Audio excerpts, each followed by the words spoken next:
System है वो नाकारा हुआ। भारत ने कहा है कि उसका रद्द-ए-अमल उसी डोमेन और शिद्दत में दिया गया है जिस तरह का पाकिस्तान ने हमला किया। लाइन ऑफ कंट्रोल पर पाकिस्तान की बिला इश्ताल फायरिंग में शिद्दत आ गई है, जिसमें मार्टर और भारी तोपखाना इस्तेमाल हो रहा है, ये भारत क्लेम कर रहा है। फायरिंग का निशाना बनने वाले इलाके जो हैं उनमें कुपवाड़ा, बारामूला, उड़ी, पूंछ और मेंढर और राजौरी जो है ये बेसिकली इलाके शामिल हैं। इस फायरिंग के नतीजे में भारत ये कह रहा है कि 16 शहरी, जिनमें 3 खवातीन और 5 बच्चे शामिल हैं, ये मारे गए हैं। भारत इल्ज़ाम आयद कर रहा है कि उसे भी मार्टर और आर्टिलरी फायर को रोकने के लिए रद्द-ए-अमल देना पड़ रहा है और भारत जो है वो ये क्लेम्स कर रहा है। अब इस सारी की सारी सूरत-ए-हाल के अंदर भारत ने 2 चीज़ें कही, एक एलओसी के हवाले से और एक भारतीय शहरों के ऊपर ड्रोन्स और मिसाइल्स के ज़रिए पाकिस्तान के हमले के हवाले से। अब इस सब के अंदर नाज़रीन इकराम, भारत ने जो हमला किया है उसके 2-3 बेसिक जो चीज़ें हैं, एजेंडाज़ जो हैं वो हो सकते हैं।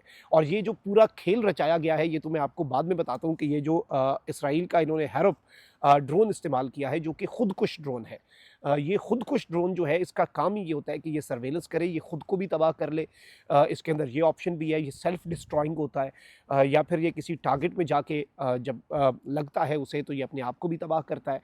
तो ये भारत ने जो ड्रोन्स भेजे थे, ये इसी नीयत से भेजे थे कि ये वापस नहीं आएँगे। ये खुदकुश ड्रोन्स थे। लेकिन इस सब के अंदर भारत अचीव क्या करना चाह रहा था, जब आप उसकी डिटेल्स सुनेंगे और जो एक्सक्लूसिवली आला तरीन सिक्योरिटी और इंटेलिजेंस ज़राए से हमारी बात हुई है और हमने कुछ चीज़ें कन्फर्म की हैं और टेक्निकल मामलात समझने की कोशिश की है, तो आपको समझ आएगी।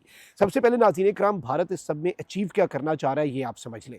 देखिए, सब तो नंबर 1 तो ये बात है कि भारत इस सब के अंदर कुछ ना कुछ मज़ीद करना चाह रहा है, जो एक एम्बैरेसमेंट हो रही है इंटरनेशनली भारत के राफ़ेल गिरने की।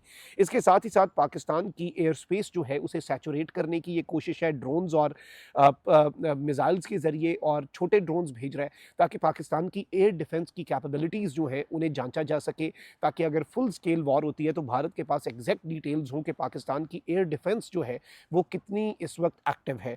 और ये इंपॉर्टेंट इसलिए है, ये डाटा ये फ्यूचर में भारत के हमलों के लिए इंपॉर्टेंट समझा जा रहा है।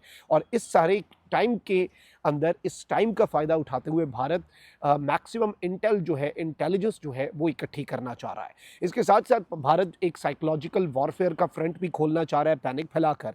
लेकिन इसमें एक चीज़ बहुत वाज़ेह हुई है कि अब अगर कोई हल्का-फुल्का चांस भी था, जो पाकिस्तान को इंटरनेशनल कम्युनिटी कह रही थी कि आप रिस्ट्रेंट का मुज़ाहरा करें, अब उनके भी हाथ खड़े हो जाएँगे। कोई पाकिस्तान को ये कहने की पोज़ीशन में भी नहीं है और पाकिस्तान अब